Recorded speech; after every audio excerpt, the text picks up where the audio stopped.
Master Jet, makakatanggap po ba ng SRI yung resigned na po noong June? Naka-render ng 5 months from January. Pero po, meron po kaya siya SRI kahit prorated lang po or need na nasa service pa rin ng as of November 30. So marami po ako na mga natanggap na mga tanong mga master no tungkol po dito sa sitwasyon na ito. May mga nag-resign o kaya ay nag-retire bago man ang November 30, pwedeng August, June, October, September, pero November 30 ay wala na po sila sa serbisyo. Ayon po doon sa Administrative Order number 12 ni Pangulong Marcos ay malinaw naman po na sinasabi na dapat ay still in service as of November 30. No, so kung wala na po kayo sa serbisyo na November 30 ay automatic po na wala kayo makukuha na SRI.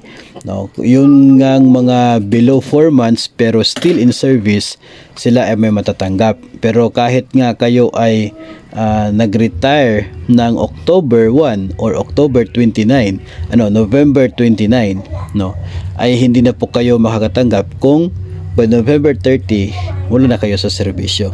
So malinaw po yon doon sa Administrative Order ng Pangulo.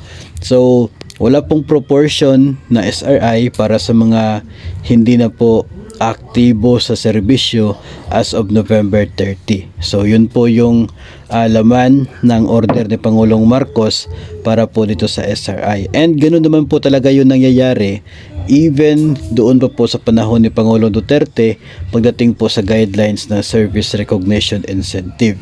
Kasi nga ito ay para pong incentive para sa serbisyo ninyo, kaya nananatili o nangangailangan na kayo ay still in the service para kayo ay makatanggap ng SRI.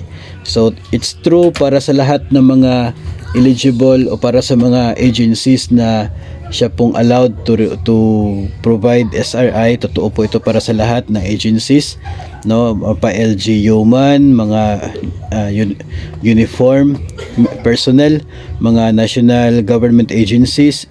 So sila po pare-pareho po, no, na kapag wala ka na sa serbisyo ay hindi ka talaga makatanggap ng inyo pong SRI kapag resigned or retired ka na as of November 30.